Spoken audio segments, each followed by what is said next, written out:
சற்று நேரம் தியானிக்கும்படியாக எடுத்துக்கொண்ட வேத பகுதி யோவானுக்கு எழுதின சுவிசேஷ புஸ்தகம் 4ஆம் அதிகாரம் 32ஆம் வசனத்தை வாசிக்க கேட்போம். அதற்கு அவர், நான் புசிப்பதற்கு நீங்கள் அறியாத ஒரு போஜனம் எனக்கு உண்டு என்றார். கர்த்தருடைய நாமத்திற்கு மகிமை உண்டாவதாக. ஜெபிப்போம். அன்பும் மகா கிருபையும் இரக்கமும் நிறைந்த நேசமுள்ள நல்ல தகப்பனே, உம்மை நன்றியுள்ள இருதயத்தோடு ஸ்தோத்தரிக்கிறேன். கர்த்தாவே, தியானிக்கும்படியாக தேவரீர் எங்களுக்கு கொடுத்த வசனத்திற்காக ஸ்தோத்திரம். தியானிக்கிற வசனத்தின் மூலமாக தேவரீர் எங்களுக்கு வெளிப்படுத்துகிற சத்தியங்கள் கர்த்தாவே உம்மை பின்பற்றுகிறவர்களுக்கு ஆசீர்வாதமாக காணப்பட தேவன் தாமே கிருபை நல்கிறோம். இயேசு கிறிஸ்துவின் இன்ப நாமத்தில் ஜெபிக்கிறேன் பிதாவே, ஆமென். அதற்கு அவர், நான் புசிப்பதற்கு நீங்கள் அறியாத ஒரு போஜனம் எனக்கு உண்டு என்றார். கர்த்தருடைய நாமத்திற்கு மகிமை உண்டாவதாக. இந்த வசனத்தை கடந்த சில வாரங்களாக தியானிக்க தேவன் நமக்கு கிருபை செய்து வருகிறார். கர்த்தராகிய இயேசு கிறிஸ்து இந்த பூமியில் இருந்த நாட்களிலே சீஷர்கள் அவரிடத்திலே வந்து சொல்லுகிறார்கள், ரபி போஜனம் பண்ணும் என்று வேண்டிக் கொள்கிறார்கள்.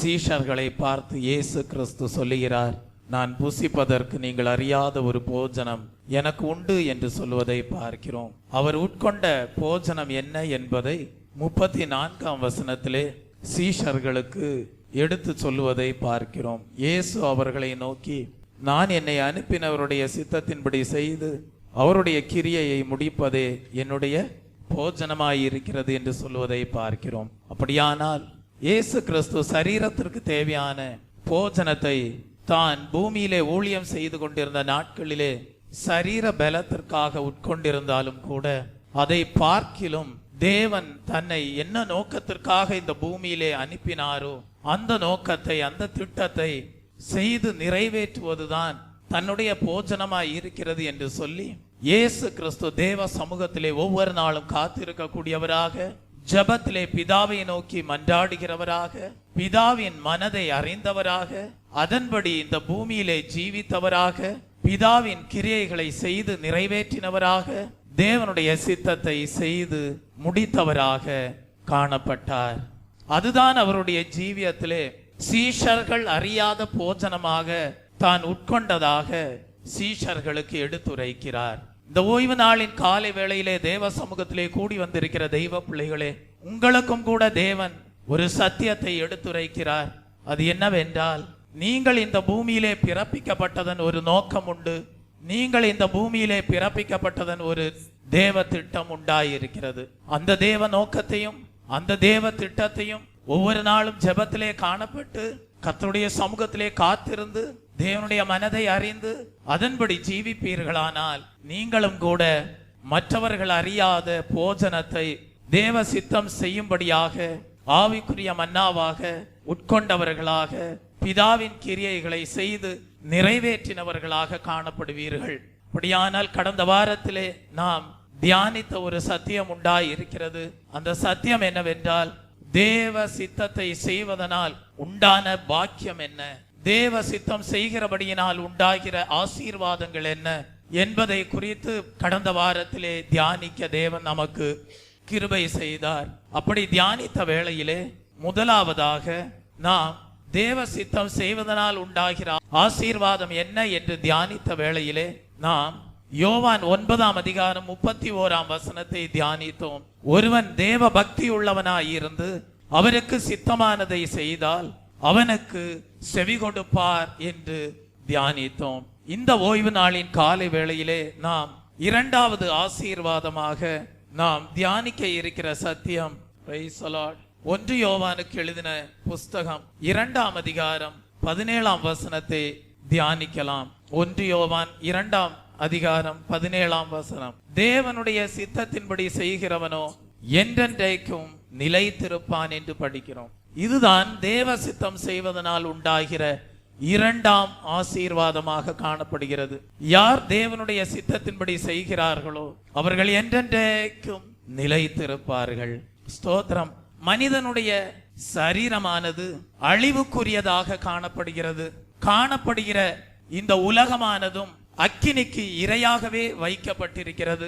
காணப்படுகிற எல்லாமே அனித்தியமாக இருக்கும் போது கர்த்தருடைய வாக்குத்தத்தம் சொல்லுகிறது, அனித்தியமாக இருக்கக்கூடிய காணக்கூடிய எல்லாமே அனித்தியமாக காணப்படும் போது கர்த்தருடைய வாக்குத்தத்தம் சொல்லுகிறது, எந்த ஒரு மனுஷன் தேவனுடைய சித்தத்தை செய்கிறானோ, எந்த ஒரு மனுஷன் தேவனுடைய சித்தத்தை செய்கிறானோ அவன் என்றென்றைக்கும் நிலைத்திருப்பான், அவன் அழிந்து போவதில்லை என்று வேதம் எடுத்துரைக்கிறது. தெய்வ பிள்ளையே, அப்படியானால் காணப்படுகிற அனைத்தும் அனித்தியமானவைகள், மனிதனுடைய சரீரமும் கூட அழிவுக்குரியதாக காணப்படுகிறது என்றால், தேவ சித்தம் செய்கிற எந்த மனிதனும் என்றென்றைக்கும் நிலைத்திருப்பான் என்று வேதம் சொல்லுகிறது. அவன் அழிந்து போவதில்லை என்று வேதம் எடுத்துரைக்கிறது. தெய்வ பிள்ளையே, இந்த சத்தியத்தை நாம் விளங்கிக் கொள்ள வேண்டும். 2 பேதுருவின் புஸ்தகம் 3ஆம் அதிகாரம் 10ஆம் வசனத்தை படிக்கும் போது, வானங்கள் மடமட என்று அகன்று போகும், பூதங்கள் வெந்து உருகி போகும், பூமியும் அதிலுள்ள கிரியைகளும் எரிந்து ஒளிந்து போகும் என்று படிக்கிறோம். தெய்வ பிள்ளையே, அப்போஸ்தலனாகிய யோவான் எழுதுகிறார், வெளிப்படுத்தல் எழுதின புஸ்தகம் 21ஆம் அதிகாரம் 1ஆம் வசனத்தில் எழுதுகிறார், நான் புதிய வானத்தையும் புதிய பூமியையும் கண்டேன், முந்தின வானமும் முந்தின பூமியும் ஒளிந்து போயின, சமுத்திரமும் இல்லாமற் போயிற்று என்று எழுதுகிறார். அப்படியானால் தெய்வ பிள்ளையே, நாம் காண்கிற இந்த வானமும் பூமியும் ஒளிந்து போக போகிறது. புதிய வானமும் புதிய பூமியும் சிருஷ்டிக்கப்பட போகிறது, நிலை நிறுத்தப்பட போகிறது. முந்தின வானமும் முந்தின பூமியும், அதாவது நாம் இப்பொழுது காண்கிற வானமும் பூமியும் ஒளிந்து போகும், சமுத்திரமும் இல்லாமற் போகும் என்று வேதம் எடுத்துரைக்கிறது. அப்படியானால் நாம் காண்கிற அனைத்தும் அனித்தியமானவையாய் இருக்கிறது என்றால், தெய்வ பிள்ளையே, வேதம் சொல்லுகிறது, யார் தேவ சித்தம் செய்கிறானோ, தேவ சித்தம் செய்கிற மனிதன் ஒருபோதும் ஒளிந்து போவதில்லை, அவன் என்றென்றைக்கும் நிலைத்திருப்பான் என்று சொல்லுகிறது. இதை நாம் சரியாக விளங்கிக் கொள்ள வேண்டும். உலக மனுஷருக்கு, உலக பிரகாரமாக வாழ்கிற எந்த ஒரு மனிதனுக்கும் என்றென்றைக்கும் நிலைத்திருப்போம் என்கிற நம்பிக்கை இல்லை. தெய்வ பிள்ளையே, நாளைக்கு நடக்க போகிறதை நீங்கள் ஒருபோதும் அறிந்திருக்கவில்லை. உங்கள் ஜீவன் எப்படிப்பட்டது என்கிற ஒரு கேள்வி எழும்பும் போது, யாக்கோபுக்கு எழுதின புஸ்தகம் 4ஆம் அதிகாரம் 14ஆம் வசனம் சொல்லுகிறது, கொஞ்சம் காலம் தோன்றி பின்பு தோன்றாமல் போகிற புகையை போல் இருக்கிறது என்று வேதம் சொல்லுகிறது. யோபுவின் புஸ்தகம் 7ஆம் அதிகாரம் 6ஆம் வசனத்திலே படிக்கிறோம், என் நாட்கள் நெய்கிறவன் எரிகிற நாடாவிலும் தீவிரமாய் ஓடுகிறது. தெய்வ பிள்ளையே, அவைகள் நம்பிக்கை இல்லாமல் முடிந்து போகும் என்று எழுதப்பட்டிருப்பதை படிக்கிறோம். சங்கீதம் 90ஆம் சங்கீதம் 6ஆம் வசனத்திலே படிக்கிறோம், எங்கள் நாட்கள் காலையிலே முளைத்து பூத்து மாலையிலே அறுப்புண்டு உலர்ந்து போகும் புல்லுக்கு ஒப்பாயிருக்கிறது என்று படிக்கிறோம். தெய்வ பிள்ளையே, இந்த வசனங்கள் எல்லாம் எதை வெளிப்படுத்துகிறது என்றால், ஒரு மனிதனுடைய ஜீவியமானது தெய்வ பிள்ளையே அனித்தியமானவையாக காணப்படுகிறதாக, ஒரு குறுகிய காலகட்டமே ஒவ்வொரு மனிதனுக்கும் கொடுக்கப்பட்டிருப்பதாக எடுத்துரைக்க கூடியதாகவே காணப்படுகிறது. தெய்வ பிள்ளை, எப்படி ஒரு பூ பூத்து அது வாடி போகிறதோ, அதே போலவே ஒரு மனிதனுடைய வாழ்க்கையானது, தெய்வ பிள்ளையை உலக பிரகாரமாக வாழக்கூடிய ஒரு மனிதனுடைய வாழ்க்கையானது, தெய்வ பிள்ளையை ஒரு பூ எப்படி பூத்து வாடி போகிறதோ அதே போலவே நிலையற்றதாகவே காணப்படுகிறது என்பதை வேதம் எடுத்துரைக்கிறது.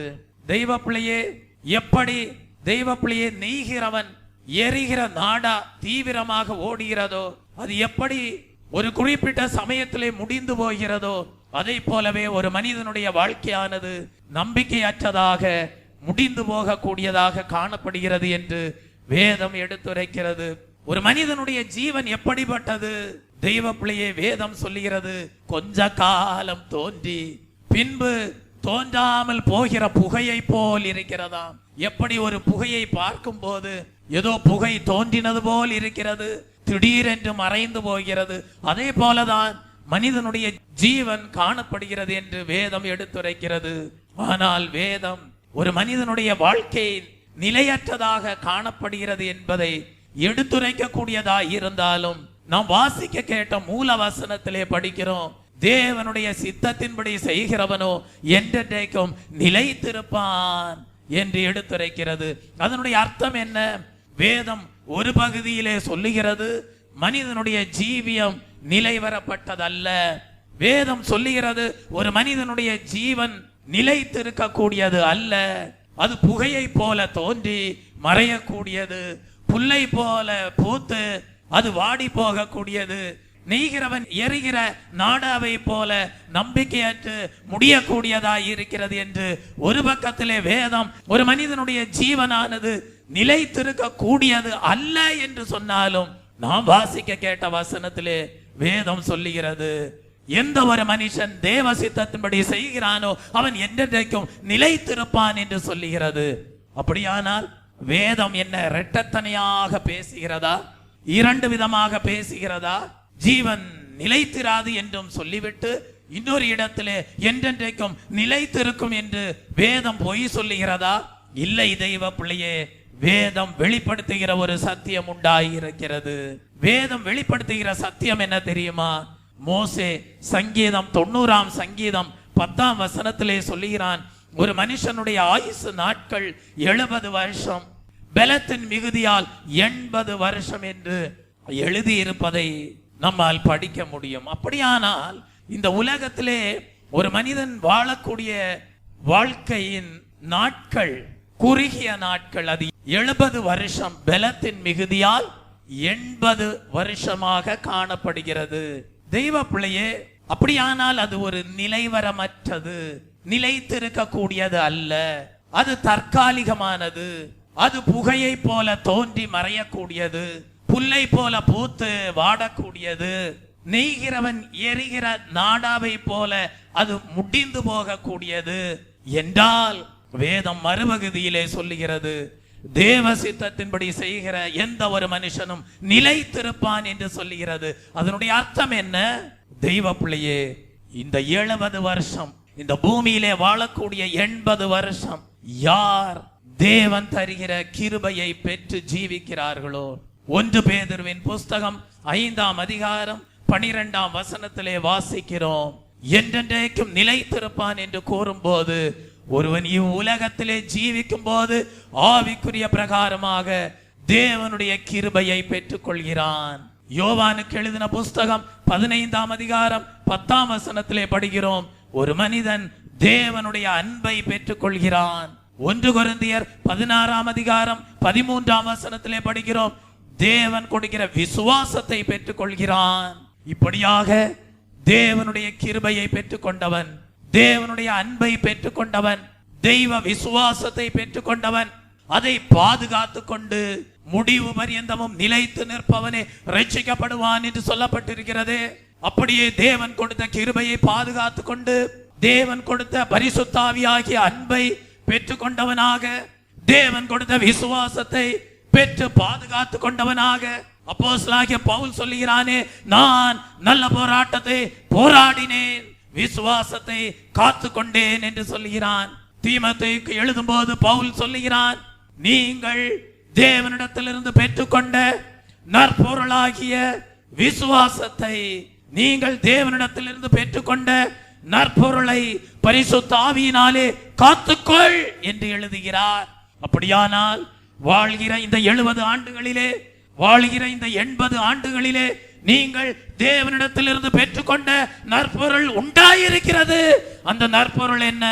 விசுவாசம் நற்பொருளாய் இருக்கிறது, தேவனுடைய கிருபை நற்பொருளாய் இருக்கிறது, தேவனுடைய அன்பு நற்பொருளாய் இருக்கிறது.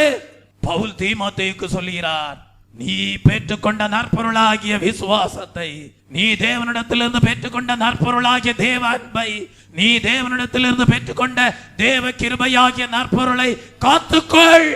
யார் 70 ஆண்டு காலம், பலத்தின் மிகுதியால் 80 ஆண்டு காலம் வாழ்கிற நாட்களிலே தேவன் கொடுத்த விசுவாசத்தையும் தேவன் கொடுத்த அன்பையும் தேவன் கொடுத்த கிருபையும் காத்துக்கொண்டு பின்மாறி போகாமல் பின் செல்வேனே, மீட்பர் பின் செல்வேனே, எங்கேயும் எப்பொழுதும் பின் செல்லுவேன், பின் செல்வேனே, மீட்பர் பின் செல்வேனே,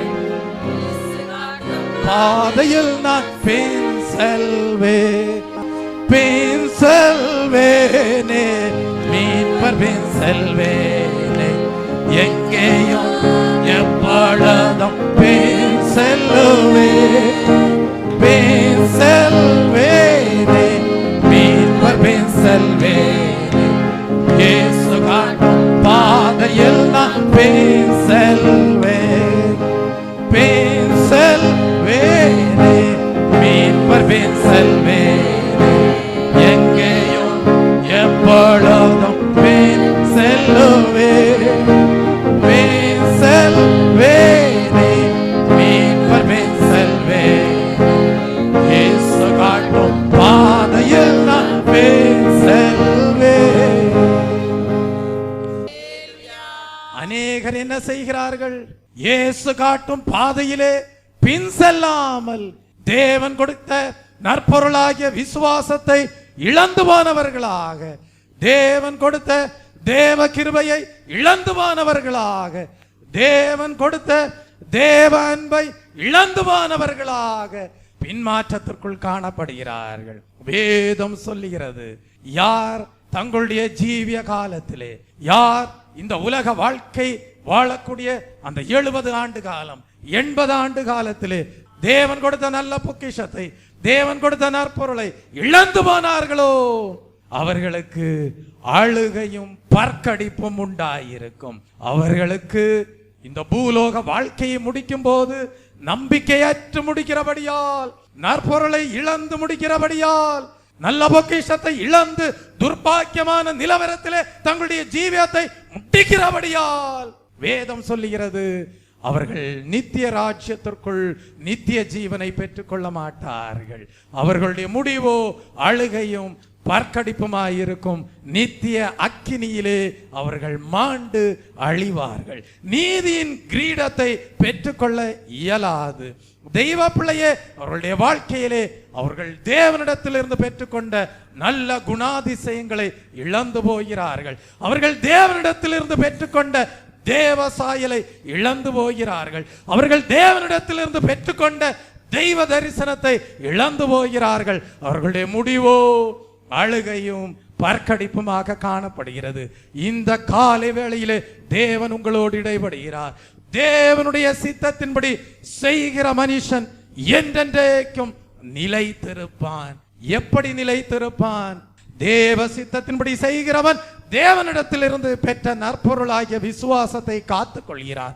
தேவ சித்தத்தின்படி வாழுகிறவன் தேவனிடத்திலிருந்து பெற்றுக்கொண்ட நற்பொருளாகிய தேவ அன்பை பாதுகாத்துக் கொள்கிறான். தேவ சித்தம் செய்கிறவன் தேவனிடத்திலிருந்து பெற்றுக்கொண்ட தேவ கிருபையை பாதுகாத்துக் கொள்கிறான். ஆகவே நிலைத்திருக்கிறான். எப்படி நிலைத்திருக்கிறான்? இந்த பூமிக்குரிய வாழ்க்கையை முடிக்கும் போது பவுலை போல ஒரு நல்ல சாட்சி கொடுக்கிறான். என்ன சாட்சி? நல்ல போராட்டத்தை போராடினேன், விசுவாசத்தை காத்துக்கொண்டேன், கிருபையை காத்துக்கொண்டேன், தேவ அன்பை காத்துக்கொண்டேன். வெற்றிகரமான ஒரு முழக்கம் உண்டாகிறது. போக போகிற இடத்தை குறித்து ஒரு தரிசனம், போக போகிற இடத்தை குறித்து ஒரு நம்பிக்கை. இதோ தேவன் எனக்காக ஒரு நீதியின் கிரீடத்தை வைத்திருக்கிறார். தேவன் எனக்காக ஒரு வாடாத சுதந்திரத்தை வைத்திருக்கிறார். நான் அதற்குள்ளாக பிரவேசிக்க போகிறேன். நான் என்றென்றைக்கும் நித்திய ராஜ்யத்திலே நிலைத்திருப்பேன். ஆகவேதான் பக்தன் பாடுகிறான், கனி செடி நீர் நிலைத்திருப்பீர், கொடியாய் அடியே படர்ந்திலங்க. கனி செடி நீர் நிலைத்திருப்பீர், கொடியாய் அடியே படர்ந்திலங்க. கனி செடி நீர் நிலைத்திருப்பீர், கொடியாய் அடியே படர்ந்திலங்க. கிளை நறுக்கி களை பிடுங்கி கர்த்தரே காத்தென்னை சுத்த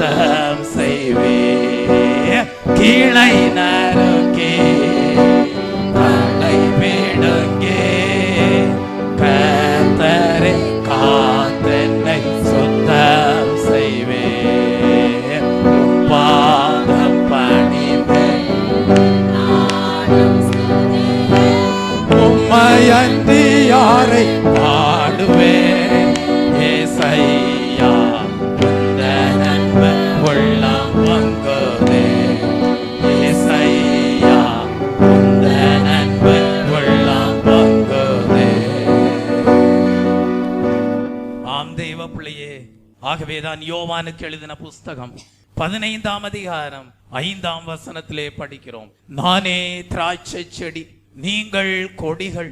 ஒருவன் என்னிலும் நான் அவனிலும் நிலைத்திருந்தால் அவன் மிகுந்த கனிகளை கொடுப்பான். என்னை அல்லாமல் உங்களால் ஒன்றும் செய்யக்கூடாது என்று படிக்கிறோம். யோவான் 15ஆம் அதிகாரத்தில் மட்டும் 13 முறை நிலைத்திருங்கள் என்கிற வார்த்தை திரும்ப திரும்ப சொல்லப்பட்டிருக்கிறது. தெய்வ பிள்ளையே, நீங்கள் கனி கொடுக்கும்படி கர்த்தரில் நிலைத்திருங்கள். பூமியிலே வாழ்கிற 70 80 ஆண்டுகள் திராட்சை செடியாகிய கிறிஸ்துவிலே நிலைத்திருக்கக்கூடிய கொடிகளாக காணப்படுங்கள். நம்முடைய தேவன் ஒரு முறை சொன்னால் அது அசைக்க முடியாத சத்தியமாக மாறிவிடும். ஆனால் 13 முறை சொல்லப்பட்டிருக்கிறது நிலைத்திருங்கள் என்று. அப்படியானால் மறுபடி மறுபடி மறுபடி உறுதியாக்கப்பட்ட சத்தியமாய் இருக்கிறது. யார் இந்த பூமிக்குரிய வாழ்க்கையிலே திராட்சை செடியாகிய கிறிஸ்துவிலே யார் நிலைத்திருக்கக்கூடிய கொடிகளாய் இருக்கிறார்களோ அவர்கள்தான் தேவனுக்கு ஏற்ற கனிகளை கொடுத்தவர்களாக இருப்பார்கள். அவர்கள்தான் தேவன் கொடுத்த விசுவாசத்தை பாதுகாத்து கொண்டவர்களாய் இருப்பார்கள். தேவன் கொடுத்த கிருபையையும் தேவ அன்பையும் பாதுகாத்து கொண்டவர்களாய் இருப்பார்கள். அவர்கள்தான் இந்த பூமிக்குரிய வாழ்க்கையை முடிக்கும் போது நித்திய ராஜ்யத்திலேயும் சங்கீதக்காரன் சொல்லுகிறானே, என் ஜீவனுள்ள நாட்கள் எல்லாம் நன்மையும் கிருபையும் என்னை தொடரும், நான் கர்த்தருடைய வீட்டிலே நீடித்த நாட்களாய் நிலைத்திருப்பேன் என்று சொல்லுகிறானே. அந்த வசனத்திற்கு ஏற்ற பிரகாரமாக நீடித்த நாட்களால் தேவனுடைய ராஜ்யத்தில் என்றைக்கும் நிலைத்திருக்க முடியும். என்னிடத்தில் ஒருவர் கேட்டார்கள், நான் கோடீஸ்வரராக வேண்டும், ஆக முடியுமான்னு கேட்டார்கள். நான் சொன்னேன், நீ கோடீஸ்வரன் ஆகலைனாலும் பரவாயில்ல, நீ பரலோக ராஜ்யத்துக்குள்ள நுழைஞ்சா பாக்கியம் சொன்னேன். Praise the Lord. என்ன ஆகணும்? கோடீஸ்வரன் ஆக முடியுமான்னு கேட்டாங்க. நான் சொன்னேன், நீ கோடீஸ்வரன் ஆகலைனாலும் பரவாயில்ல, கோடீஸ்வரன் ஆகி நீ பரலோகத்துக்கு போகாம போனா என்ன லாபம்? உலகம் முழுவதையும் ஆதாயப்படுத்தினாலும் உன் ஜீவனை நஷ்டப்படுத்தினா, உன் ஆத்மாவை நஷ்டப்படுத்தினா உனக்கு லாபம் என்ன? நீ கோடீஸ்வரன் ஆகி நரகத்துல போய் அழிவதற்கு பதிலாக நீ தனிமையின் பாதையில கர்த்தரோட இருந்து பரலோக ராஜ்யத்துக்கு போய் சேர்ந்தா, அதற்கேற்ற வழி நடத்துதல் என் மூலமாக உனக்கு உண்டாயிருந்தால் என் கிரீடத்துல ஒரு முத்து உண்டாயிருக்கும். உன் ஆத்மாவையும் நீ காப்பாற்றி கொள்வாய். Praise the Lord. தெய்வ பிள்ளையே, சிலரை பாருங்க, எதுலையுமே நிலைச்சிருக்க மாட்டாங்க. ஒரு சபைக்கு போனா சபையில நிலைச்சிருக்க மாட்டாங்க. ஒரு வேலைக்கு போனா வேலையில நிலைச்சிருக்க மாட்டாங்க. ஒரு யுத்த களத்துல நிற்கிறார்கள் என்றால் ஒரு நல்ல யுத்த வீரனாக வெற்றி வாகை சூடும்படியாக நிலைத்திருக்க மாட்டார்கள். ஒரு கல்லூரி படிப்பு என்றால் படிப்பிலே நிலைத்திருக்க மாட்டார்கள். நீங்க ஏதாவது அவங்களுக்கு அறிவுரை சொல்லுங்க, என்ன சொல்லுவாங்க? நீ உன் வேலையை பார்த்துட்டு போயிட்டே இருன்னு சொல்லுவாங்க. எதிலையுமே அவர்களால் நிலைத்திருக்க முடியாது. தெய்வ பிள்ளையே, ஒரு சின்ன பிரச்சனை வந்தால் போதும் நிலைத்திருக்க முடியாத ஜீவியம்.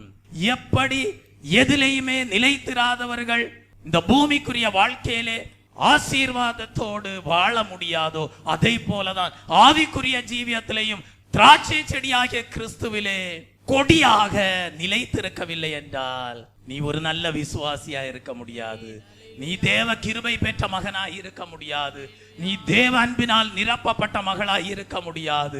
நித்திய ராஜ்யத்திலேயும் நீடித்த நாட்களால் நிலைத்திருக்க முடியாது. இங்கேயே கிறிஸ்துவோடு உறவில்லைன்னா மரித்த பிறகு உன் ஜீவன் எப்படி நித்தியத்திலே நிலைத்திருக்கும்? இந்த பூலோக நாட்களிலே யார் கர்த்தரோடு நல்ல உறவோடு தங்களுடைய ஆத்மாவை பாதுகாத்துக் கொள்கிறார்களோ அவர்கள்தான் தெய்வீக சுபாவங்களோடு, தேவ சாயலோடு, தேவன் கொடுத்த கிருபை வரங்களோடு நித்திய ராஜ்யத்திலையும் கனி கொடுக்கிற விருட்ச கன்றாக நிலைத்திருப்பார்கள். Praise the Lord. தெய்வ பிள்ளையே, இயேசுவில் நிலைத்திருந்தால் நீங்கள் பலவான்கள், வல்லவர்கள். இயேசுவோடு நிலைத்திருக்கவில்லை என்றால் காற்று போன பலூன்கள் தான். என்னது? காற்று போன பலூன்கள் தான். ஏன் காற்று போன பலூன்கள்? அபிஷேகம் இருக்காது. அபிஷேகம் என்கிற காற்று இருக்காது. கர்த்தருடைய வருகையிலையும் பறந்து உயர முடியாது. ஒரு நீங்கள் கர்த்தரோடு நிலைத்திருந்தால் முழு பரலோகமும் உங்களோடு கூட இருக்கும். 1000 10,000 தேவ தூதர்களும் உங்களோடு இருப்பார்கள். உலகம் எங்கும் இருக்கிற பரிசுத்தவான்களும் உங்களோடு இருப்பார்கள். அவருடைய மகிமையான ஆசீர்வாதங்களையும் நீங்கள் சுதந்தரித்துக் கொள்வீர்கள். இயேசுவோடு எப்பொழுதும் சூழ்ந்திருந்த 12 சீஷர்கள் காணப்பட்டார்கள். 12 சீஷர்கள் காணப்பட்டாலும் அதிலே 11 சீஷர்கள் கிறிஸ்து என்கிற திராட்சை செடியிலே கனி கொடுக்கக்கூடிய கொட்டிகளாக நிலைத்திருந்தார்கள். ஆனால் ஒரு சீஷன், அந்த சீஷனுடைய பேர் என்ன? யூதாஸ் காரியோத். அவன் என்ன செய்தான்? அவன் தேவன் கொடுத்த விசுவாசத்தை காத்துக்கொள்ள இயலாதபடி, தேவன் கொடுத்த கிருபையை காத்துக்கொள்ள இயலாதபடி, தேவன் கொடுத்த அன்பை காத்துக்கொள்ள இயலாதபடி என்ன செய்தான்? பண ஆசைக்கு தன்னுடைய இருதயத்தை சாய்த்தான். பண ஆசைக்கு தன்னுடைய இருதயத்தை சாய்த்தான். திராட்சை செடியாகிய கிறிஸ்துவிலே நிலைத்திருக்கக்கூடிய கொடியாய் இராமல் போகும்படியாக கோணலான வழிக்கு தன்னுடைய இருதயத்தை சாய்த்தான். எப்படி கோணலான வழியிலே சாய்கிறவர்களை தேவன் அக்கிரமக்காரரோடு போக பண்ணுவாரோ, அப்படியே யூதாஸ் காரியோத் அக்கிரமக்காரரோடு சேர்ந்து கொண்டான். பண ஆசை எல்லா தீங்குக்கும் வேறாய் இருக்கிறது. தெய்வ பிள்ளையே, பணம் வாழ்க்கைக்கு தேவை. ஆனால் பண ஆசை எல்லா தீங்குக்கும் வேறாய் இருக்கிறது. யூதாஸ் காரியோத் கிறிஸ்துவிலே நிலைத்திருக்கக்கூடிய திராட்சை கொடியாக இராமற் போகும் வண்ணமாக பண ஆசைக்கு இடம் கொடுத்தான். எல்லா தீமையையும் சம்பாதித்துக் கொள்ளும் விதமாக இயேசு கிறிஸ்துவை நல்ல திராட்சை செடியை காட்டி கொடுத்தான். என்ன உண்டானது? வாசியுங்கள். அப்போஸ்தலர் எழுதின நடபடிகளின் புஸ்தகம் 1ஆம் அதிகாரம் 18ஆம் வசனத்தை வாசிக்கும் போது முடிவு என்ன? அநீதத்தின் கூலியினால் அவன் ஒரு நிலத்தை சம்பாதித்து தலைகீழாக விழுந்தான். அவன் வயிறு வெடித்து குடல்கள் எல்லாம் சரிந்து போயிற்று. அநீதத்தின் கூலியினால் அவன் ஒரு நிலத்தை சம்பாதித்து தலைகீழாக விழுந்தான். அவன் வயிறு வெடித்து குடல்கள் எல்லாம் சரிந்து போயிற்று. இதிலிருந்து அறிந்து கொள்ள வேண்டிய ஒரு சத்தியம் உண்டு. ஒருவன் என்னில் நிலைத்திராவிட்டால் வெளியே எரியுண்ட கொடியை போல் அவன் எரியுண்டு உலர்ந்து போவான் என்று இயேசு கிறிஸ்து தீர்க்கமாய் எச்சரித்திருந்தார். யோவானுக்கு எழுதின சுவிசேஷ புஸ்தகம் 15ஆம் அதிகாரம் 6ஆம் வசனத்திலே படிக்கிறோம். ஒருவன் என்னில் நிலைத்திராவிட்டால் வெளியே எரியுண்ட கொடியை போல அவன் எரியுண்டு உலர்ந்து போவான் என்று இயேசு கிறிஸ்து எச்சரித்தார். இதுதான் யூதாஸ் காரியத்தினுடைய வாழ்க்கையிலே உண்டானது.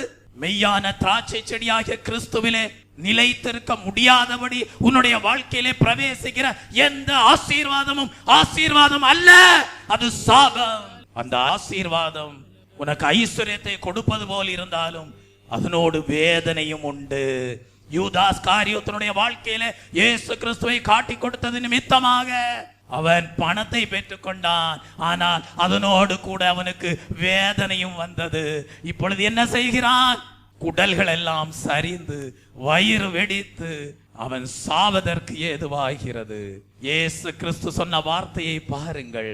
ஒருவன் தன்னிலே நிலைத்திராவிட்டால் வெளியே எரியுண்ட கொடியை போல அவன் எரியுண்டு உலர்ந்து போவான். யூதாஸ் காரியத் உலர்ந்து போனான். அவனுடைய ஜீவியத்தின் முடிவு எப்படி ஒரு பூ பூத்து உலர்ந்து போகுமோ அப்படியே தான் யூதாஸ் காரியத்தினுடைய ஜீவியம் காணப்பட்டது. ஒரு புகை எப்படி தோன்றி அது மறைந்து போகுமோ அப்படிதான் யூதாஸ் காரியத்தினுடைய ஜீவியமானது காணப்பட்டது. தோன்றினது, மறைந்தது. எப்படி எய்கிறவன் அவன் தரியை எறிந்து அது முடிந்து போகுமோ அதே போலவே யூதாஸ் காரியத்தினுடைய வாழ்க்கை நம்பிக்கையற்று போனது. அவனுடைய வாழ்க்கையிலே அவன் சாட்சி கொடுக்க முடியுமா? நான் நல்ல போராட்டத்தை போராடினேன், ஓட்டத்தை முடித்தேன், விசுவாசத்தை காத்துக்கொண்டேன், தேவ கிருபையை காத்துக்கொண்டேன், தேவ அன்பை காத்துக்கொண்டேன் என்று சாட்சி கொடுக்க முடியுமா? இல்லை, சாட்சி இல்லை. முடிவு மகிமையற்றதாக மாறி போய்விட்டது. யூதாஸ் காரியத்து சொல்ல முடியுமா? என் ஜீவனுள்ள நாளெல்லாம் நன்மையும் கிருபையும் என்னை பின்தொடர்கிறது, நான் கர்த்தருடைய வீட்டிலே நீடித்த நாட்களாய் நிலைத்திருப்பேன் என்று சொல்ல முடியுமா? சொல்ல முடியாது. இன்றைக்கு உன்னுடைய ஜீவியத்தை ஆராய்ந்து பார். தேவ சித்தத்தின்படி செய்கிறவனோ என்றைக்கும் நிலைத்திருப்பான். தேவனுடைய சித்தத்தின்படி செய்கிறவனோ என்றைக்கும் விசுவாசத்தை காத்துக்கொண்டு, தேவ அன்பை காத்துக்கொண்டு, தேவ கிருபையை காத்துக்கொண்டு என்றைக்கும் நிலைத்திருப்பான். இந்த பூமியிலேயும் நன்மையும் கிருபையும் அவனை பின்தொடரும். நித்திய ராஜ்யத்திலேயும் அவன் என்றைக்கும் ஜீவ விருட்சமாக நிலைத்திருப்பான். தெய்வ பிள்ளையே, அப்படியானால் 2 நாளாகமும் எழுதின புஸ்தகம் 15ஆம் அதிகாரம் 2ஆம் வசனத்திலே படிக்கிறோம். சகல மனுஷரே கேளுங்கள், நீங்கள் கர்த்தரோடு இருந்தால் அவர் உங்களோடு இருப்பார். நீங்கள் அவரை தேடினால் அவர் உங்களுக்கு வெளிப்படுவார். அவரை விட்டு விட்டீர்களாகில் அவர் உங்களை விட்டு விடுவார். என்ன சொல்றாரு? சகல மனுஷரே கேளுங்கள், நீங்கள் கர்த்தரோடு இருந்தால் அவர் உங்களோடு இருப்பார். நீங்கள் அவரை தேடினால் அவர் உங்களுக்கு வெளிப்படுவார். அவரை விட்டு விட்டீர்களாகில் அவர் உங்களை விட்டு விடுவார். உறுதியாய் பற்றி கொண்டோம், உம்மையே நம்பி உள்ளோம்.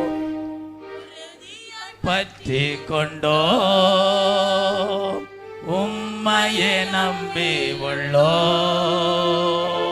பூரண சமாதானம்,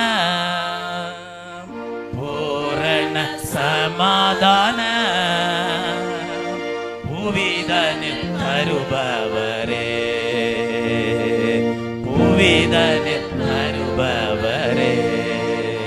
புதிய பாடல் பாடி பாடி இயேசு ராஜாவை கொண்டாடுவோம். புகழ்ந்த பாடல் பாடி பாடி இயேசு ராஜாவை கொண்டாடுவோம். புதிய பாடல் பாடி பாடி இயேசு ராஜாவை கொண்டாடுவோம். புகழ்ந்த பாடல் பாடி பாடி இயேசு ராஜாவை கொண்டாடுவோம். இயேசு ராஜாவை கொண்டாடுவோம். உறுதியாய் பற்றி கொண்டோம், உம்மையை நம்பி உள்ளோம்.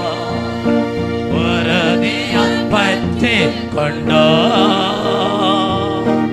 உம்மையை நம்பி உள்ளோம். பூரண சமாதானம், பூரண சமாதானம் புவிதனில் தருபவரே, புவிதனில் தருபவரே. புதிய பாடல் பாடி பாடி இயேசு ராஜாவை கொண்டாடுவோம். பாடல் பாடி பாடி இயேசு ராஜாவை கொண்டாடுவோம். புதிய பாடல் பாடி பாடி இயேசு ராஜாவை கொண்டாடுவோம். புகழ்ந்து பாடல் பாடி பாடி இயேசு ராஜாவை கொண்டாடுவோம். இயேசு ராஜாவை கொண்டாடுவோம். இயேசு ராஜாவை கொண்டாடுவோம். இப்போ ஒரு கேள்வி, பாஸ்டர், திராட்சை செடியாகிய கிறிஸ்துவிலே நிலைத்திருக்கணும்னு சொல்றீங்களே, அது எப்படி நிலைத்திருக்கிறது அப்படின்னு ஒரு கேள்வி எழும்புகிறது. யோவான் 15:4 வாசிக்கிறோம், என்னிலே நிலைத்திருங்கள், நானும் உங்களிலே நிலைத்திருப்பேன். என்னிலே நிலைத்திருங்கள், நானும் உங்களில் நிலைத்திருப்பேன். அப்போ ஒரு கேள்வி, பாஸ்டர் எப்படி கிறிஸ்துவில நிலைத்திருக்கிறது என்று ஒரு கேள்வி. தெய்வ பிள்ளையே, தேவன் உங்களுக்கும் அவருக்கும் இடையே ஒரு உறவை ஏற்படுத்தி இருக்கிறார். எப்படி ஒரு புருஷனுக்கு ஒரு மனைவி திருமண நாளிலே நியமிக்கப்படும் போது ஒரு உறவு ஏற்படுகிறதோ, அதன் பின்பு புருஷனும் மனைவியும் ஒரே சரீரமாகிறார்கள். புருஷனுக்குரியதெல்லாம் மனைவியுடையதாகிறது, மனைவிக்குரியதெல்லாம் புருஷனுக்குரியதாகி விடுகிறது. அதற்கு பிறகு ஒரு புதிய உறவு உண்டாகி விடுகிறது. அதை போல கிறிஸ்துவுக்குள்ளே நீ வரும்போது, நீ பாவ மன்னிப்பை பெற்று ரட்சிப்படையும் போது கிறிஸ்துவுக்குள்ளாக வருகிறாய். இயேசுவை சொந்த இரட்சகராக ஏற்றுக்கொள்கிறாய். இப்பொழுது நீ மகனாக மகளாக காணப்படுகிறாய். ஒரு உறவு ஏற்படுகிறது. அந்த உறவு என்ன? தகப்பன் மகன் உறவு, தகப்பன் மகள் உறவு உண்டாகிறது. அந்த உறவிலே நிலைத்திருப்பாயானால் கிறிஸ்துவும் உன்னிலே நிலைத்திருப்பார். கர்த்தர் ஏற்படுத்தி கொடுக்கிற நல்ல உறவு முறை உண்டாயிருக்கிறது. ஆவிக்குரிய ஜீவியத்திலே நீங்கள் அவருடைய பிள்ளைகளாயிருக்கிறீர்கள். அப்படின்னா என்ன? கர்த்தருடைய ஆசீர்வாதங்கள் அனைத்தும் உங்களுடையது. நீங்கள் அவரோடு அவருடைய ஆசீர்வாதங்களை சுதந்தரிக்கிறீர்கள். அவருடைய கிருபையை பெற்றுக் கொள்கிறீர்கள். அவருடைய அன்புக்கு பாத்திரராக மாறிவிடுகிறீர்கள். இனி நீங்க பாடலாம், நான் இயேசுவின் பிள்ளை, பயமே இல்லை, என்னாலும் சந்தோஷமே.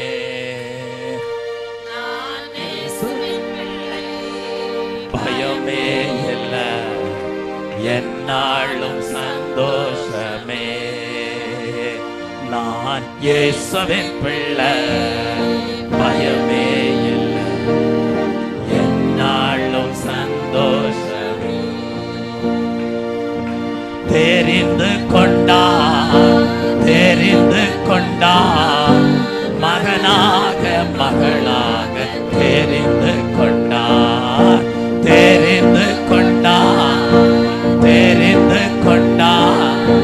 மகனாக மகளாக தெரிந்து கொண்டா. நான் இயேசுவின் பிள்ளை, பயமே இல்லை, என்னாலும் சந்தோஷமே. நான் இயேசுவின் பிள்ளை, பயமே இல்லை, என்னாலும் சந்தோஷமே. தெய்வ பிள்ளையே, யோவானுக்கு எழுதின புஸ்தகம் 1ஆம் அதிகாரம் 12ஆம் வசனத்திலே வாசிக்கிறோம். அவருடைய நாமத்தின் மேல் விசுவாசம் உள்ளவர்களாய் அவரை ஏற்றுக்கொள்ளும் போது அவருடைய பிள்ளைகளாக மாறிவிடுகிறோம். தெய்வ பிள்ளையே, இன்னொரு உறவு முறையை குறித்தும் வேதத்திலே படிக்கிறோம். அது என்ன உறவு முறை தெரியுமா? பிதாவாகிய தேவனுக்கு இயேசு கிறிஸ்து ஒரே பேரான குமாரனாய் இருக்கிறார் என்றால், நாம் இயேசு கிறிஸ்துவுக்கு சகோதரர்களும் சகோதரிகளுமாய் இருக்கிறோம். அப்படியானால் இயேசு கிறிஸ்து நமக்கு யார்? மூத்த சகோதரர். அதனாலதான் இயேசு கிறிஸ்து சொல்லுவார், என்னுடைய பிதா உங்களுடைய பிதா, என்னுடைய தேவன் உங்களுடைய தேவன் என்று சொல்லுகிறார். அதனுடைய அர்த்தம் என்ன? எனக்கு பிதாவாகிய தேவன் எப்படி பிதாவாய் இருக்கிறாரோ உங்களுக்கும் அவர் பிதா.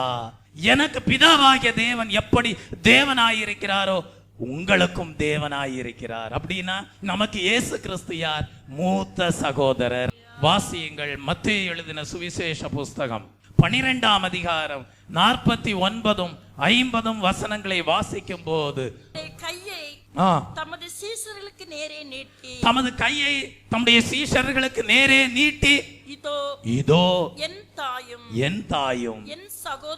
என் சகோதரனும் இவர்களே, பரலோகத்தில் இருக்கிற என் பிதாவின் சித்தத்தின்படி செய்கிறவன் எவனோ, என் பிதாவின் சித்தத்தின்படி செய்கிறவன் எவனோ அவனே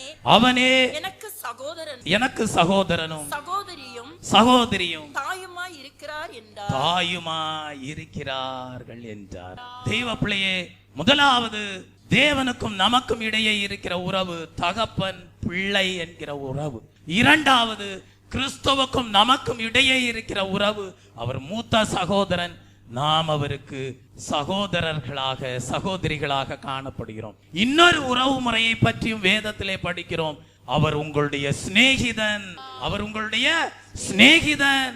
தெய்வ பிள்ளையே, அவர் உங்களுக்கு சிநேகிதனாயிருந்தபடியால் உங்களுக்காக ஜீவனை கொடுத்தார். அவர் தம்முடைய ஜீவனை கொடுத்தபடியினால் தம்முடைய சிநேகத்தை உறுதிப்படுத்தி இருக்கிறார்.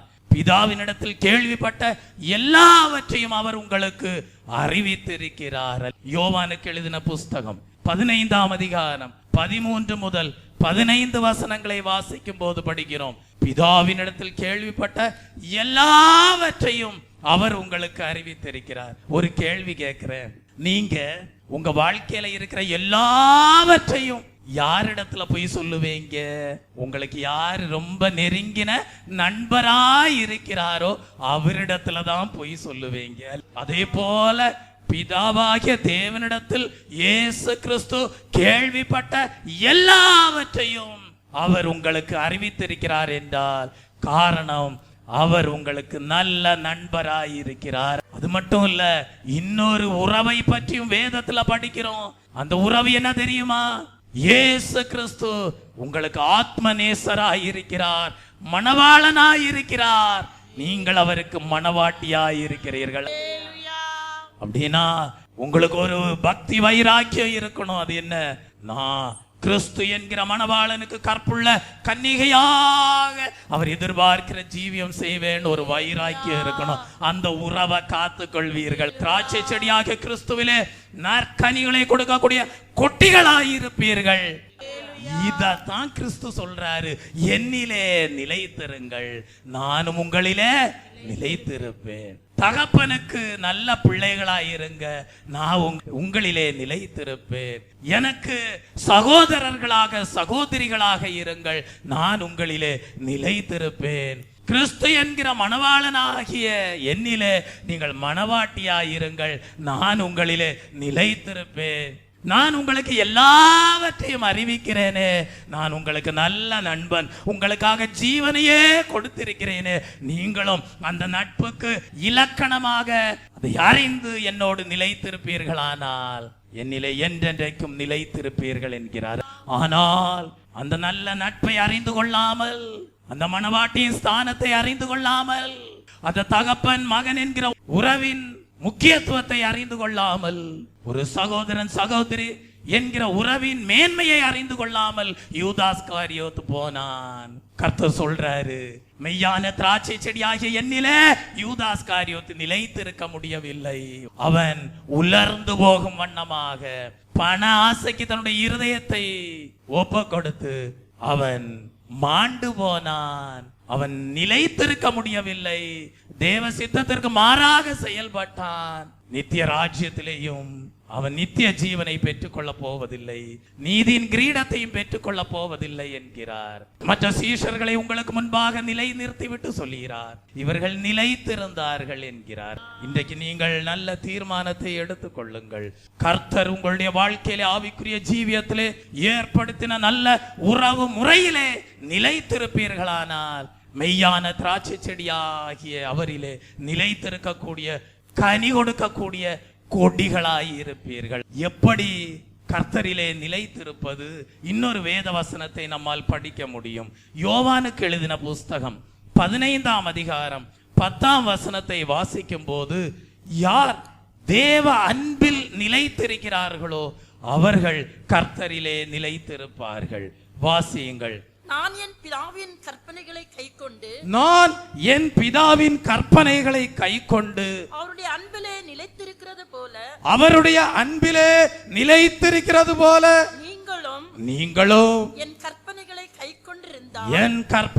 கைக்கொண்டிருந்தால் என்னுடைய அன்பிலே நிலைத்திருப்பீர்கள்.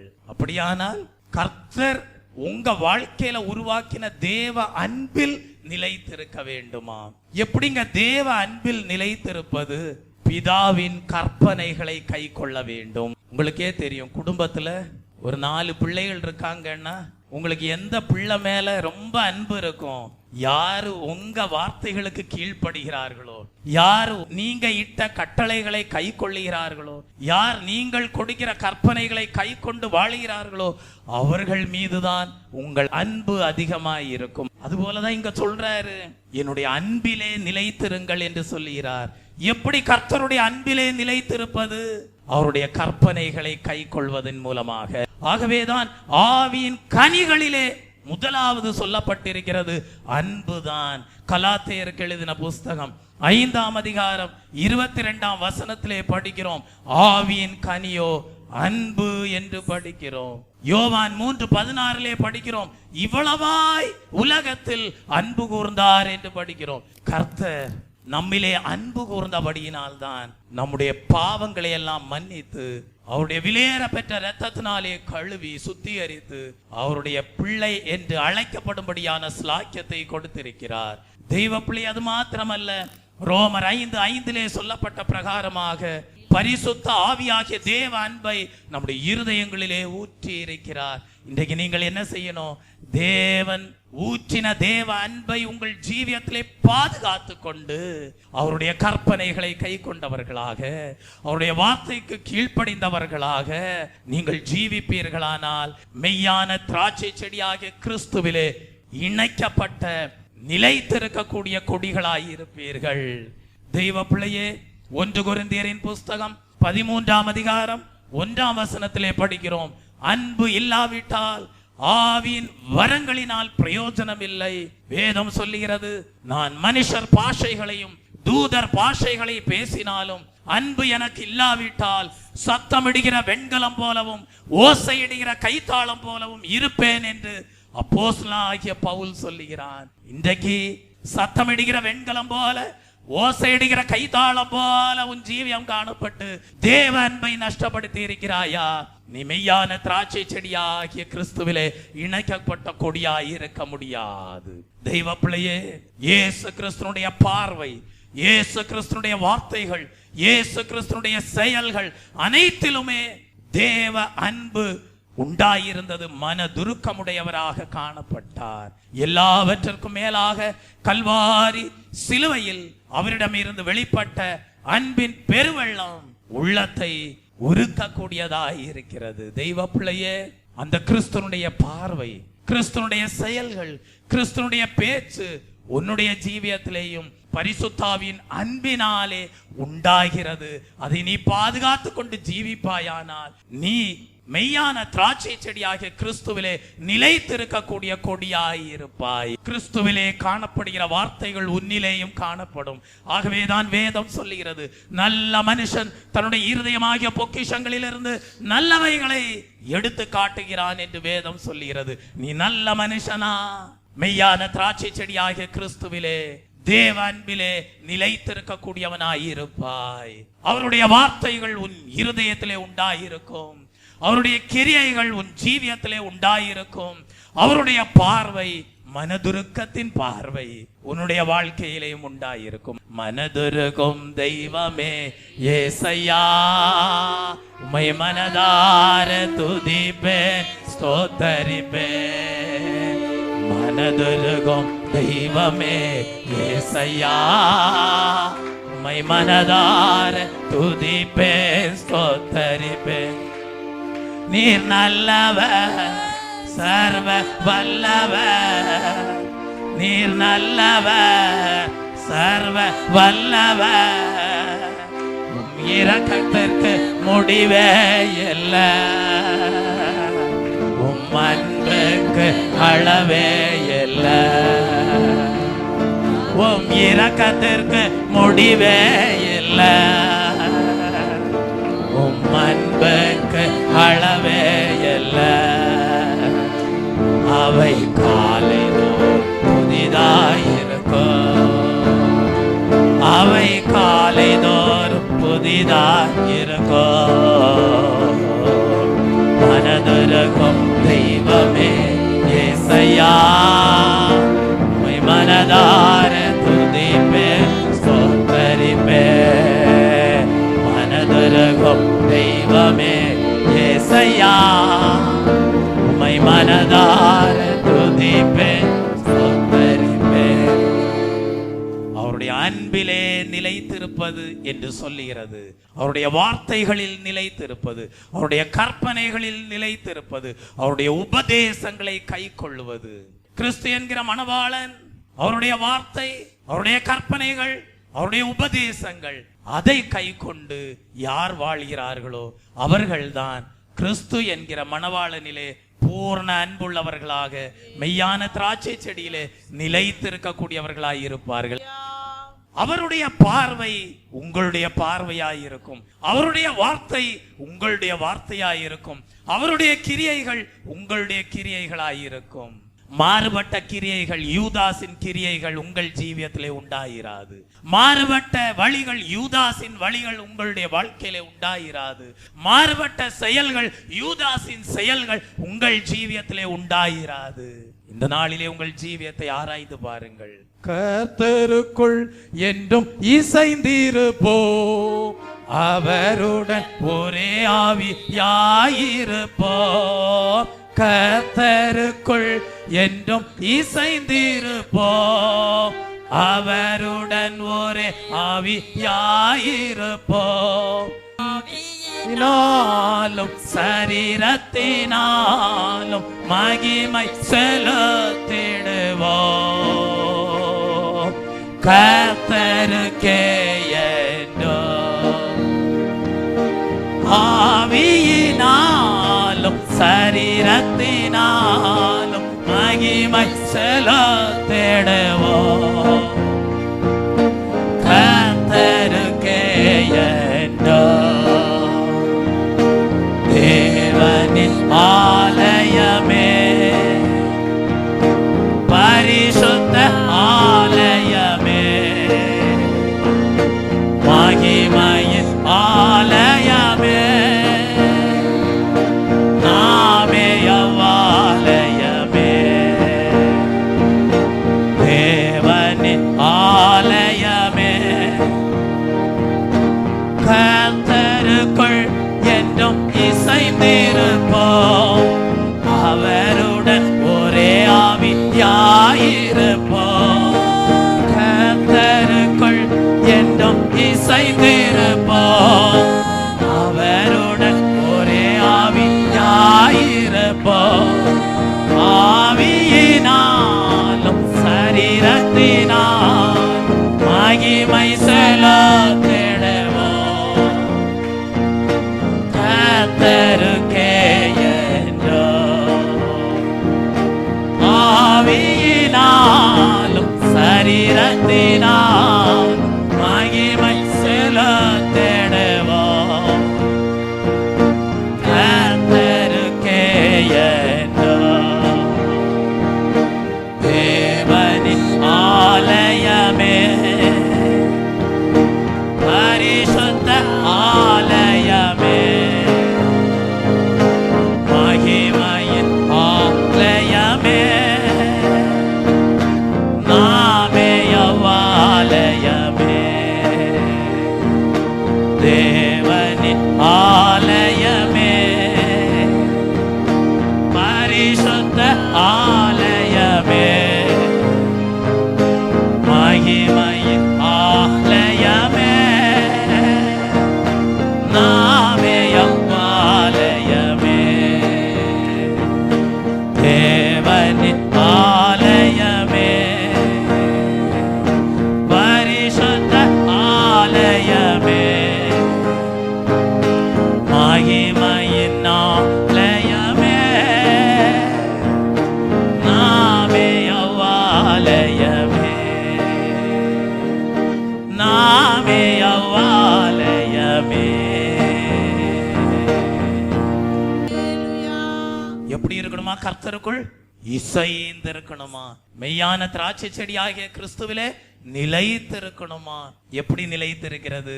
அதான் அவருடைய ஆவியினாலே, அவருடைய அபிஷேகத்தினாலே, தேவ அன்பாகி அவருடைய ஆவியினாலே, தேவ அன்பாகி அவருடைய அபிஷேகத்தினாலே என்ன செய்ய வேண்டும்?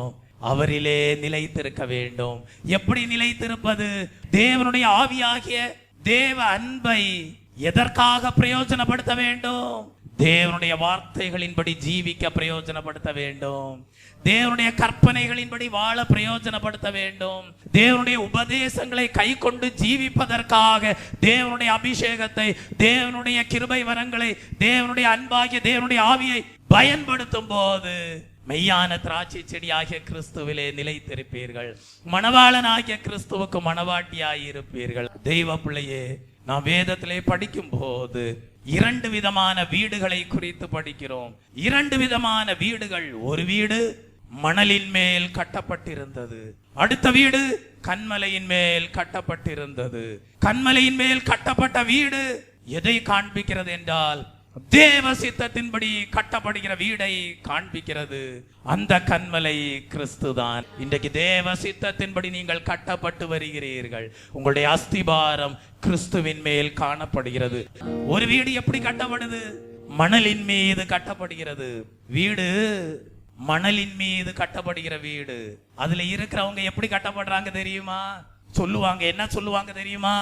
எங்க சபைக்கு வந்தா உங்க வாழ்க்கையில எல்லாம் நிறைவாய் இருக்கும், எங்க சபைக்கு மட்டும் வந்தா போதும்னு சொல்லுவாங்க. அது மணலின் மீது கட்டப்படுகிற வீடு. என்ன சொல்லுவாங்க?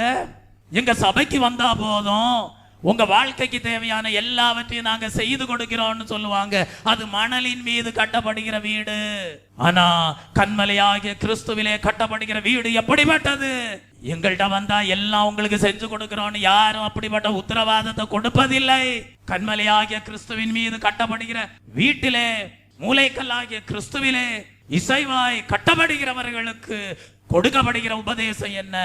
கிறிஸ்துவிலே நிலைத்திருங்கள், தேவ அன்பிலே நிலைத்திருங்கள், கர்த்தருடைய வசனத்தின்படி வாழுங்கள், கர்த்தருடைய கற்பனைகளை கை கொள்ளுங்கள், அவருடைய உபதேசத்தை உங்களுடைய இருதயத்திலே வைத்து அதன்படி ஜீவியுங்கள். அப்பொழுது என்ன நடக்கும்? வாழ்க்கையிலே பெருங்காற்று வரும், எதிர்காற்று வீச, எதிர்போரும் பேச, என்னோடிருப்பவர் எழுந்தவர் நீரே, இயேசுவே யாத்திரையில் கரை சேர்க்கும் தேவன், என் ஜீவ படையில் நங்கோரம் நீரே, இயேசுவே யாத்திரையில் கரை சேர்க்கும் தேவன், என் ஜீவ படையில் நங்கோரம் நீரே. என் இயேசு ராஜா, ஷாரோனின் ரோஜா, உம் கிருபை தந்தாலே போதும். என் இயேசு ராஜா, ஷாரோனின் ரோஜா, உம் கிருபை தந்தாலே போதும். அலை மோதும் வாழ்வில் அலையாமல் செல்ல உம் கிருபை முன் செல்ல அருளும். அலை மோதும் வாழ்வில் அலையாமல் செல்ல உம் கிருபை முன் செல்ல அருளும். என்ன நடக்குது? ஒருத்தர் போதித்தார், சபையை வளர்த்தார். எப்படி வளர்த்தார்? எங்க சபைக்கு வந்தா உங்களுக்கு எல்லாமே செஞ்சு கொடுக்கிறோம் சொல்லி சபையை வளர்த்துட்டாரு. என்ன வருது? ஒரு புயல் காற்று வருது. என்ன வருது? ஒரு பெரிய அலைகள் வருகிறது. அந்த வீட்டின் மேல மோதி அடிக்குது. ஒரு மாதம் வர வேண்டிய பணம் வரல. ஒரு மாதம் போதகருக்கு வர வேண்டிய பணம் வரல. விசுவாசிகளுக்கு அவர் கொடுத்த பணம் விசுவாசிகளுக்கு போய் சேரல. யாரும் அந்த வீட்டுக்குள்ளேயும் வரல, சபைக்குள்ளேயும் வரல. அதுதான் மணலின் மீது கட்டப்படுகிற வீடு. போதர் என்ன சொல்லி ஆத்துமாக்களை கூட்டி சேர்த்தாரு? எங்க சபைக்கு வாங்க, நாங்க உங்களுக்கு எல்லாம் செஞ்சு தர்றோம். அப்ப விசுவாசிகள் எதை நம்பி போனாங்க? போதகர் கொடுக்கிற இதோ நன்மையை நம்பிதான் சபைக்கு போனாங்க. போதகர் கொடுத்த நன்மை நின்றது, சபைக்கு வர்ற விசுவாசியும் நின்று போனா. அதுதான் மணலின் மீது கட்டப்படுகிற வீடு. ஆனா கன்மலையின் மேல் கட்டப்படுகிற வீடு எப்படிப்பட்டது? போதகர் என்ன சொல்றாரு? மகனே மகளே, வசனத்தின்படி வாழு, கற்பனைகளை கைக்கொள், உபதேசங்களுக்கு செவி கொடுத்து உபதேசங்களின்படி வாழு, நீ ஆசீர்வாதமாய் இருப்ப. வாக்குத்தத்தம் உண்மையானது, தேவன் பொய் சொல்லுகிறவர் அல்ல. வசனத்தின்படி கட்டப்படுகிற வீடு, கன்மலையாகிய கிறிஸ்துவின் மேல் இசைவாய் கட்டப்பட்ட சபை. பெருமழை வருகிறது, உயர் காற்று வீசுகிறது. ஆனால் கன்மலையாகிய கிறிஸ்துவின் மேல் கட்டப்பட்ட சபையோ அசையாமல் நிலைத்திருக்கிறது. தேவ சித்தத்தின்படி செய்கிறவனோ என்றென்றைக்கும் நிலைத்திருப்பான். கண்களை மூடுங்கள் தெய்வ பிள்ளையே. இன்றைக்கு உங்களுடைய வாழ்க்கையிலே கர்த்தாவே, கர்த்தரை நம்புகிறவர்கள் என்றென்றைக்கும் அசையாமல் நிலைத்திருக்கிற சியோன் பர்வதத்தை போல் இருப்பார்கள் என்று சொன்னீரே கர்த்தாவே. நாங்கள் உண்மையே நம்பி இருக்கிறோம். என்றென்றைக்கும் அசையாமல் நிலைத்திருக்கக்கூடிய சியோன் பர்வதத்தை போல காணப்படும்படியாக கர்த்தாவே நீர் ஏற்படுத்தி கொடுத்த ஆவிக்குரிய உறவு முறையிலே நிலைத்திருக்க கிருபை தாரும். நீர் எங்களுடைய வாழ்க்கையிலே உருவாக்கின தேவ அன்பிலே நிலைத்திருக்க கிருபை தாரும். உம்முடைய கற்பனைகளின்படி வாழ கிருபை நல்கிறோம். உம்முடைய வசனத்தை நேசித்து ஜீவிக்க கிருபை நல்கிறோம். உம்முடைய உபதேசங்களை நாங்கள் கை கொண்டு வாழ தேவமே நீர் கிருபை தாரும். அப்பொழுது எங்களுடைய ஜீவியமானது கண்மலையாகிய கிறிஸ்துவிலே இசைவாய் கட்டப்பட்ட ஜீவியமாய் இருக்கும். பெருமழை வந்தாலும் ஒரு புயற் காற்று வீசினாலும் இது அசையாது. காரணம் கர்த்தரை நம்பி என்றென்றைக்கும் நிலைத்திருக்கக்கூடிய சியோன் பர்வதமாய் இருக்கிறது. ஒரு தேவ சித்தத்தின்படி செய்கிறவர்களாய் இருக்கிறோம். என்றைக்கும் நிலைத்திருப்போம். இந்த பூமிக்குரிய வாழ்க்கையிலே வேத வசனத்தின்படி தேவ சித்தத்தை செய்து வாழுகிறவன் நித்திய ராஜ்யத்திலேயும் நித்திய ஜீவனை பெற்றவனாக என்றென்றைக்கும் நிலைத்திருப்பான். ஒரு இன்றைக்கு உங்கள் ஜீவியத்தை ஆராய்ந்து பாருங்கள். எல்லாரும் எழும்பி நிற்போமா? உங்கள் ஜீவியத்தை எல்லாரும் ஆராய்ந்து பாருங்கள். உங்கள் ஜீவியத்தை வேத வசனத்தின் அடிப்படையிலே கட்டி எழுப்பி இருக்கிறீர்களா? உங்கள் ஜீவியத்தை நீங்கள் தேவன் கொடுத்திருக்கிற உபதேசத்தின்படி ஒரு கட்டி எழுப்பி இருக்கிறீர்களா? உங்களுடைய ஜீவியத்திலே தேவன் கொடுத்த கற்பனைகளின்படி நேசித்து வாழும்படியாக அர்ப்பணித்திருக்கிறீர்களா? தேவ சித்தம் செய்கிறவர்களா இருப்பீர்கள். என்றைக்கும் நிலைத்திருப்பீர்கள். Praise the Lord. ஹல்லேலூயா, ஹல்லேலூயா, ஹல்லேலூயா. கனி செடி நீர் நிலைத்திருப்பீர். கொடியாய் அடியே படர்ந்திலங்க. கனி செடி நீர் நிலைத்திருப்பீர். கொடியாய் அடியே படர்ந்திலங்க.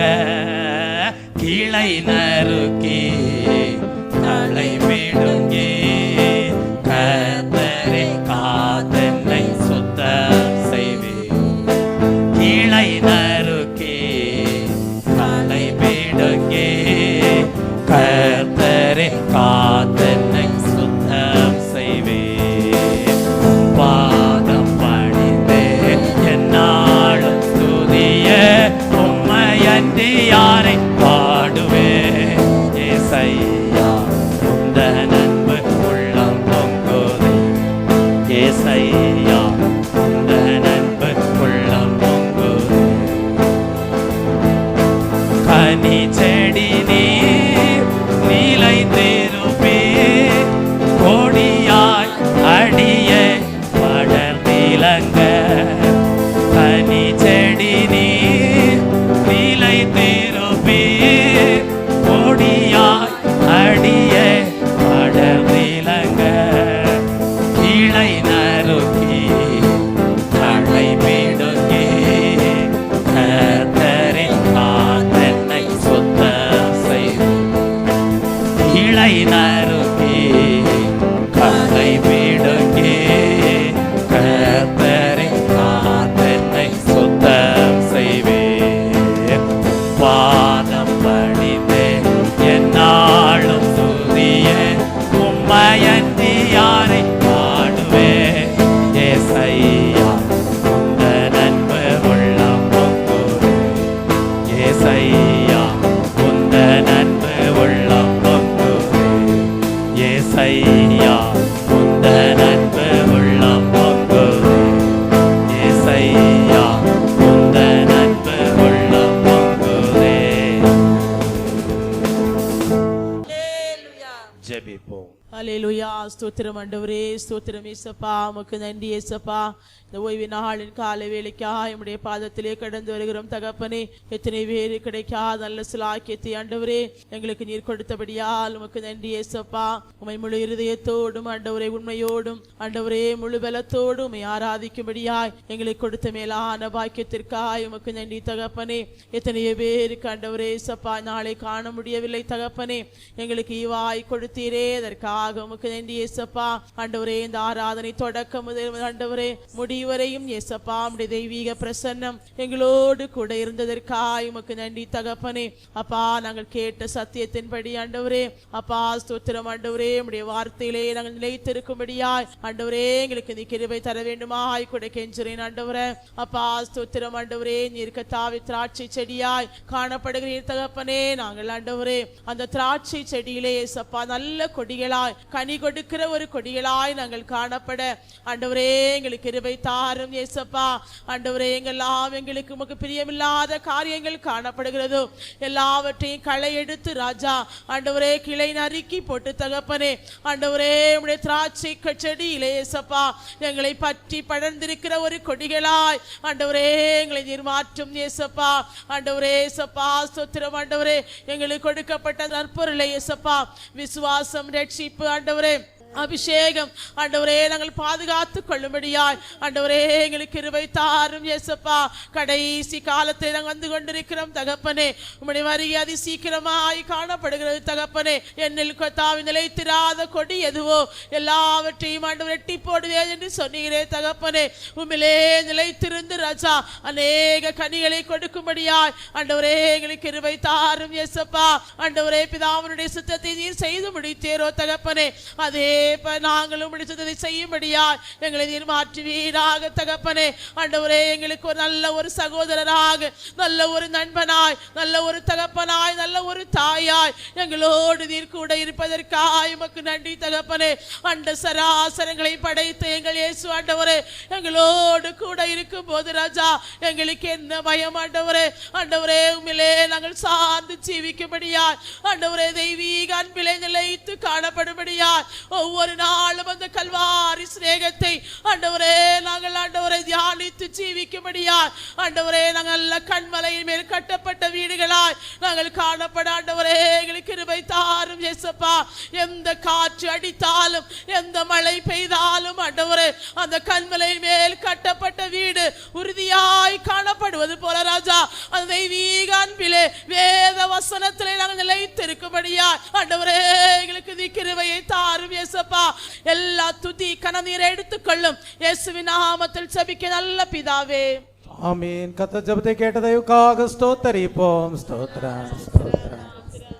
தேவன் இந்த பூலோக வாழ்க்கையிலே நம்மோடு ஏற்படுத்தி இருக்கிற உறவு, அவருடைய அன்பை நம்முடைய உள்ளத்திற்குள் பரிசுத்த ஆவியினாலே ஊற்றி ஏற்படுத்தி இருக்கிற உறவு, அவர் தம்முடைய வார்த்தைகளை நமக்கு கொடுத்து அதை கை கொள்ளும்படியாக செய்து ஏற்படுத்தி இருக்கிற ஐக்கியம், மெய்யான திராட்சை செடியாகிய கிறிஸ்துவிலே கொடிகளாக காணப்படும்படியாக செய்து நித்திய ராஜ்யத்திலேயும் அதை தேவன் நம்முடைய ஜீவியத்திலே என்றென்றைக்கும் நிலைவரப்படுத்துகிற தயவுக்காக ஸ்தோத்தரிப்போம். ஸ்தோத்திரம்.